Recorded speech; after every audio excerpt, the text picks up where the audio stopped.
पंचप्राण हे आतुर झाले करण्या तव आरती स्वामी करण्या तव आरती सगुण रूपाने येऊन स्वामी स्वीकारा आरती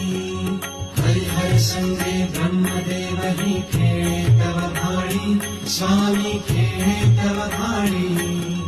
पुनः हासते प्रसन्नतेने मुखचंद्राच्यावरी लाजविते हरिते जाला तव नयनांचा ज्योती स्वामी नयनांचा ज्योती सगुण रूपाने येऊन स्वामी स्वीकारा आरती पुण्यप्रद तव नाम असावे सदैव या ओठी स्वामी सदैव या ओठी श्वासासंगे स्पंदन भावे तुझेच जग जेठी अगाध महिमा अगाध आहे